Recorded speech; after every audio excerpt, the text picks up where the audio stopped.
بیوقوف انسان، میں نے تم سے بکواس کی تھی کہ وہاں کوئی نہیں آنا چاہیے، تو پھر وہ آدمی وہاں کیسے آیا؟ وحید اس ویٹر کو گریبان سے دبوچے بھڑکتے ہوئے پوچھ رہا تھا۔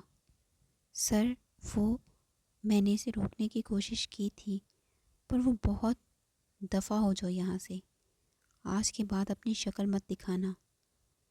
وہ اس آدمی کو دور پھینکتے ہوئے لمبے لمبے قدم اٹھاتا اپنے آفس کی طرف بڑھا۔ کمرے میں داخل ہوتے ہی اس نے اپنا کوٹ غصے سے صوفے پر پھینکا۔ کمرے کی لائٹ بند تھی۔ وحید نے ہاتھ بڑھا کر لائٹ جلائی، مگر وہ شاید خراب ہو چکی تھی۔ اب اسے کیا مسئلہ ہے؟ کہتا وہ زور سے دیوار پر ہاتھ مارتا سیدھا ہوا۔ نہیں چھوڑوں گا، مار ڈالوں گا۔ وہ چٹانگ بھر کی لڑکی ہر بار میری گرفت سے نکل جاتی ہے۔ وہ غصے سے دونوں ہاتھ ٹیبل پر رکھے آگے کو جھکا تھا کہ اچانک اسے اپنے پیچھے دروازہ لاک ہونے کی آواز آئی۔ کمرے میں کافی اندھیرا تھا۔ وہ مڑ کر دروازے کی طرف آیا، مگر وہ باہر سے لاک ہو چکا تھا۔ کوئی ہے؟ دروازہ کھولو۔ وہ دروازہ پیٹتے آواز دینے لگا۔ میں نے سوچا تھا تم ایک گھٹیا انسان ہو۔ وہ دروازے کی طرف رخ کیے کھڑا تھا جب اسے اپنے عقب سے ایک بھاری آواز سنائی دی۔ وحید نے ایک دم پلٹ کر دیکھا تو اندھیرے میں کونے میں بہت اندھیرا ہونے کی وجہ سے اسے بس ایک ہیولا سا نظر آیا۔ پر تم تو چور بھی نکلے۔ کسی کی چیز چرانا بہت بری بات ہے۔ کون ہو تم؟ سامنے اندھیرے کونے میں راکنگ چیئر پر بیٹھے اس آدمی نے اپنا لیٹر جلایا تو اس کی روشنی سیدھا سلطان کے غصے سے بھرے چہرے پر پھیل گئی۔ وحید نے حیرانی سے اسے دیکھا۔ سلطان نے عشاء کا فون ہاتھ میں پکڑے وحید کی طرف دیکھا۔ تم یہاں کیا کر رہے ہو؟ گھٹیا انسان، کون ہو تم؟ سلطان ایک شیطانی سی ہنسی ہنستا چیئر کی پشت سے ٹیک لگا گیا۔ پہلے میں نے سوچا تھا کہ تمہیں جیل کی سلاخوں کے پیچھے سڑتا ہوا دیکھوں گا، پر تم نے تو سلطان سے ذاتی دشمنی مول لے لی۔ اب تو جان بخشی کا کوئی راستہ ہی نہیں بچا۔ سلطان؟ اس نام سے تو ہر کوئی واقف تھا، مگر اس چہرے سے صرف وہی انسان واقف تھا جو اپنا آخری سانسوں میں یہ چہرہ دیکھتا تھا۔ سلطان کا نام سنتے ہی وحید کے ماتھے پر پسینے کے قطرے نمودار ہوئے، جنہیں وہ کانپتے ہاتھوں سے صاف کرتا اپنے سامنے بیٹھے بلیک کلر کے ہوڈ سر پر ڈالے ہاتھ میں لیٹر گھماتے اس خوفناک انسان کو دیکھ رہا تھا۔ اسے مزید ایک پل کا بھی موقع دیے بغیر سلطان بجلی کی تیزی سے اس کی طرف بڑھا اور گردن سے دبوچے اسے دیوار میں دھنسا گیا۔ کمینے انسان، تیری ہمت کیسے ہوئی اسے ہاتھ لگانے کی؟ وہ آنکھوں میں دہشت لیے اسے جکڑے ہوئے تھا۔ سلطان کی گرفت اس قدر مضبوط تھی کہ وہ شخص اسے اپنے سے آدھے عمر کے نوجوان کی گرفت سے اپنے آپ کو چھڑا نہیں پا رہا تھا۔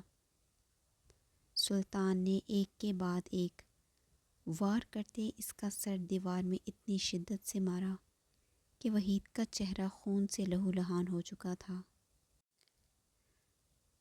سلطان، چھوڑ، مجھے نہیں پتا تھا۔ وہ لڑکی، نام مت لو اپنی گندی زبان سے اس کا، گھٹیا انسان۔ کہتے ہی سلطان نے اسے اٹھا کر ٹیبل پر پٹخ دیا۔ بچاؤ! وحید پوری شدت سے چلا رہا تھا، مگر وہاں اس کی آواز سننے والا صرف وہ زخمی بھیڑیا تھا۔ وہ آج اسے موت کے گھاٹ اتار کر ہی دم لینے والا تھا۔ سلطان نے اپنی جیب سے اپنا وہی خوبصورت خنجر نکال کر وحید کا بازو تھامتے ایک سائڈ پر کیا۔ اس غلیظ ہاتھ سے اس کے بال چھوئے تھے نا تو نے؟ کہتے ہی سلطان نے بے دردی سے خنجر اس کی کلائی اور ہاتھ کی ہتھیلی پر مارنا شروع کر دیا۔ وہی درد کی شدت سے چلا رہا تھا، جبکہ وہ اسے ٹیبل پر گرائے پوری طرح اس پر حاوی ہو چکا تھا۔ سلطان اس کے ہاتھوں کی دونوں نسیں بری طرح کاٹ چکا تھا اور خنجر کے ہر وار سے اس کا چہرہ بری طرح بگڑ رہا تھا۔ وحید اپنے بچاؤ کے لیے بہت ہاتھ پیر مار رہا تھا، مگر وہ مضبوط آدمی اسے کسی قدر بھی موقع نہیں دے رہا تھا۔ اس پر بے دردی سے وار کرتے سلطان پر ایک جنوں طاری ہو چکا تھا۔ خنجر کے ہر وار پر وہ معصوم روتا ہوا چہرہ اس کی آنکھوں کے سامنے لہرا جاتا تو اس کا وار مزید شدت اختیار کر جاتا۔ وحید اپنی آخری سانسیں بھرتا بے سدھ پڑا درد سے چیخ رہا تھا۔ سلطان نے اسے اٹھاتے ہوئے واکنگ چیئر پر دھکیلا اور دراز سے رسی نکال کر اس کے گلے کے ارد گرد باندھنی شروع کر دی۔ تجھے تو ایسی موت دوں گا کہ تیری لاش کو پہچاننا بھی مشکل ہو جائے گا۔ وہ اسے اچھی طرح باندھ کر گھسیٹتا ہوا کمرے کے وسط تک لے آیا۔ وحید کا چہرہ سلطان بری طرح بگاڑ چکا تھا۔ خون اتنا تھا کہ اس کا پورا وجود خون سے لت پت تھا، جو کہ سلطان کے ہاتھوں اور چہرے پر پوری طرح پھیل چکا تھا۔ سلطان رسی کا ایک سرا چھت پر لگے فین ہولڈرز کے اوپر سے گھما کر دوسرے ہاتھ میں پکڑتا پوری شدت سے رسی کو نیچے کی طرف کھینچنے لگا۔ جیسے جیسے رسی کا ایک سرا نیچے آتا، وحید کا وجود ہوا میں لٹکتا جاتا۔ اسے پوری طرح ہوا میں لٹکا کر بچی ہوئی رسی کو اس نے اپنے ہاتھ میں کس کر پکڑ لیا اور ایک چٹکتی نگاہ اس پر ڈالتے وہ رسی کو تھامے زمین پر گرنے کے انداز میں لیٹ گیا۔ سلطان وحید کے لٹکتے وجود کے بالکل نیچے زمین پر لیٹا ہوا ہوا میں لٹکے اسے اپنے ہاتھ پیر ہلاتے درد سے کراہتے بڑے پرسکون انداز میں دیکھ رہا تھا۔ وحید کا خون اس کے وجود سے ہوتا ہوا اس کے پاؤں تک آ رہا تھا۔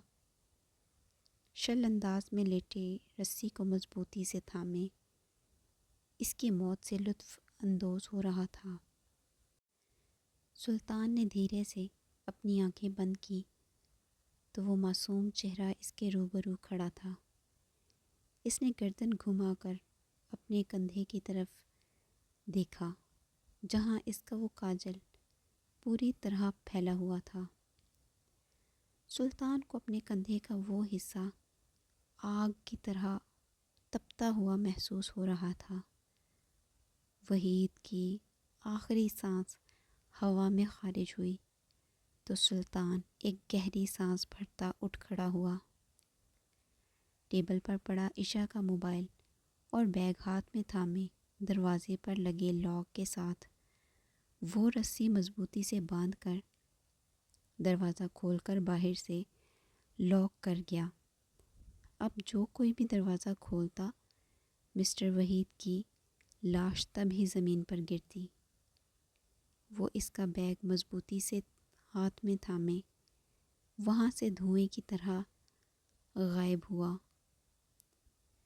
وہاں سے سب جتنی جلدی ہو سکے صاف کرو، مجھے وہاں ایک نشان بھی نہیں ملنا چاہیے۔ وہ گاڑی کی پشت سے ٹیک لگائے ہادی کو سخت تاکید کر رہا تھا۔ جو حکم باس، فکر مت کرو، سب مجھ پر چھوڑ دو اور پرسکون رہو۔ کہتا ہوا ہادی اپنے کام میں لگ چکا تھا۔ وہ آج صبح ہی سلطان کو پوری رپورٹ دے چکا تھا۔ وہاں آنے والا سارا مال وہ ضبط کر چکا تھا اور وہاں کی فوٹیج اور ویڈیوز پولیس تک پہنچ چکی تھیں۔ ان سب میں مسٹر وحید کی موت ہادی کو عجیب احساس دلا رہی تھی، کیونکہ بقول سلطان کے اسے تو بس پولیس کے حوالے کرنا تھا، مگر یوں اچانک سلطان کا اسے مار دینا ہادی کو کچھ سمجھ نہ آیا تھا۔ مگر وہ سلطان ہی کیا جو کسی کو سمجھ آئے؟ وہ سر جھٹکتا اپنے کام میں لگ چکا تھا۔ سوچتے ہی عشا کے وجود پر ایک لرزہ طاری ہو گیا۔ وہ دیوار کے ساتھ زمین پر بیٹھی اپنا سر گھٹنوں میں دیے ہچکیوں سے رو رہی تھی۔ اگر وہ نہ آتا تو، پر جس طرح اس نے اسے بچایا اور سنبھالا، عشا کو واقعی ایک پرسکون احساس ہوا تھا۔ وہ اس کے حصار میں ہی خود کو محفوظ محسوس کرتی تھی۔ وہ بوجھل قدموں سے چلتی ہوئی بیڈ پر گر گئی۔ سلطان کے کوٹ کے گرد مضبوطی سے بازوؤں کو باندھے وہ گہری سانسیں بھرتی سونے کی ناکام کوشش کر رہی تھی، مگر کچھ ہی دیر بعد وہ نازک سا وجود تھک ہار کر نیند کی آغوش میں جا چکا تھا۔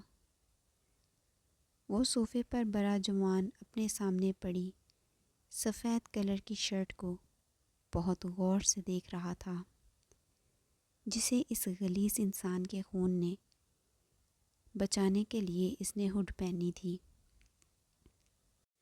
شرٹ کے کندھے پر لگا وہ کاجل اسے کسی طرح سکون نہیں لینے دے رہا تھا۔ اس گھٹیا شخص کو مار کر بھی اسے سکون نہیں مل رہا تھا۔ مسلسل بجنے والی ڈور بیل نے اس کی نیند میں خلل ڈالا۔ وہ دھیرے سے اٹھ کر بیٹھی۔ اٹھتے ہی اسے اپنا سر بہت بھاری لگ رہا تھا۔ نہ چاہتے ہوئے بھی وہ بوجھل قدموں سے چلتی ہوئی دروازے تک آئی، مگر ہاتھ بڑھا کر دروازہ کھولنے کی ہمت ہی نہیں کر پا رہی تھی۔ عشا، دروازہ کھولو، میں ہوں۔ مگر مروہ کی آواز سن کر اس نے ایک جھٹکے سے دروازہ کھول دیا۔ اپنے سامنے کھڑی وہی کوٹ پہنے سختی سے آپس میں ہاتھ باندھے بالوں کی ہلکی سی پونی اور وہی روتی ہوئی صورت کو دیکھ کر مروہ کی آنکھوں میں آنسو آ گئے۔ اس نے آگے بڑھ کر عشا کو زور سے گلے لگا لیا۔ عشا میری جان، تم ٹھیک تو ہو نا؟ وہ اس کے گلے لگتے ہی رو دی۔ وہ جو بمشکل خود کو ضبط کیے ہوئے تھی، بہت دیر تک مروہ اسے چپ کرواتی رہی، مگر وہ اس کی گود میں سر رکھے مسلسل رو رہی تھی۔ میں سوچ بھی نہیں سکتی تھی کہ وہ شخص اتنا گھٹیا بھی ہو سکتا ہے۔ مروہ، میں بہت ڈر گئی تھی۔ مجھے ایسا لگ رہا تھا جیسے آج کے بعد میں کبھی اس دنیا کے سامنے نہیں آ سکوں گی۔ میں کتنی کمزور تھی، خود کو محفوظ بھی نہ رکھ سکی، کتنی بے بس۔ اگر ابدر وہاں نہ آتا تو میں مر جاتی مروہ، وہ ہچکیوں سے روتی ہوئی بول رہی تھی۔ ایسے مت کہو عشا، میں نے دیکھا تھا، جب تک ابدر تمہارے ساتھ ہے تمہیں کچھ نہیں ہو سکتا۔ وہ تمہارا بہت خیال رکھتا ہے، جس طرح وہ تمہیں ڈھونڈتا ہوا وہاں آیا اور تمہیں پروٹیکٹ کیا، سچ میں وہ تمہاری بہت کیئر کرتا ہے۔ تمہیں پتہ ہے مروہ، مجھے بہت ڈر لگ رہا تھا۔ یہ سوچ سوچ کر میرا دماغ پھٹ رہا تھا کہ وہ میرے بارے میں کیا سوچے گا۔ میں ایسی لڑکی ہوں، مگر اس نے کہا اسے مجھ پر یقین ہے۔ مروہ، تم سوچ بھی نہیں سکتی کہ اس پر مجھے کتنا سکون ملا۔ وہ مجھ پر یقین کرتا ہے۔ اس نے کہا کہ مجھے اسے صفائی دینے کی ضرورت نہیں ہے۔ وہ میرے لیے ایک ڈھال جیسا ہے مروہ۔ اگر وہ میرے سامنے نہ کھڑا ہو تو میں کسی قابل نہیں۔ تم فکر مت کرو، وہ تمہارا بہت خیال رکھتا ہے، تمہیں کچھ نہیں ہونے دے گا۔ مروہ اس کا سر اپنی گود میں رکھے دھیرے دھیرے تھپک رہی تھی۔ عشاء نے ابھی تک سلطان کا کوٹ پہن رکھا تھا، وہ اسے ایک محفوظ احساس دلا رہا تھا۔ تم فریش ہو جاؤ، میں تمہارے لیے ناشتہ بناتی ہوں، چلو جاؤ، شاباش۔ مروہ اسے زبردستی فریش ہونے کو بھیج کر خود کچن کی طرف آ گئی۔ مروہ جانتی تھی کہ عشاء نے ابھی تک کچھ نہیں کھایا ہوگا، ایک تو وہ ویسے بھی کوکنگ چور تھی۔ فریش ہونے کے بعد عشاء نے پھر سے وہی کوٹ زیب تن کیا اور چلتی ہوئی روم کی واحد ونڈو کے سامنے جا رکی۔ وہ کوٹ کی جیبوں میں ہاتھ ڈالے کھڑی تھی جب اسے جیب کے اندر کچھ محسوس ہوا۔ ہاتھ باہر نکالا، جب اس نے مٹھی کھولی تو اس کی وہ سفید موتی والی رنگ اس کی ہتھیلی پر چمک رہی تھی۔ آہ، یہ تو میری رنگ ہے، میں نے کہاں کہاں نہیں ڈھونڈا اسے، مجھے لگا میں نے اسے کھو دیا، مگر یہ اس کے پاس تھی۔ اگر یہ اسے ملی تھی تو اس نے مجھے واپس کیوں نہیں کی؟ وہ رنگ کو ہاتھ میں تھامے بغور دیکھتی دل ہی دل میں سوچ رہی تھی، مگر کچھ سوچ کر ہلکا سا مسکراتے اس نے وہ انگوٹھی واپس اسی جیب میں ڈال دی۔ مروہ کے ساتھ ناشتہ کرتے اور تھوڑی بہت باتیں کرتے وہ کچھ پرسکون سی ہوئی۔ عشاء، اب آگے کیا کرنے کا ارادہ ہے؟ پتہ نہیں، میرا تو گھر سے باہر نکلنے کو بھی دل نہیں چاہتا، وہ بیزاری سے بول رہی تھی۔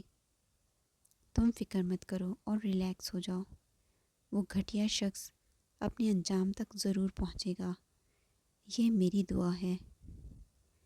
مروہ اسے ساتھ لگائے پرسکون کرنے کی کوشش کر رہی تھی۔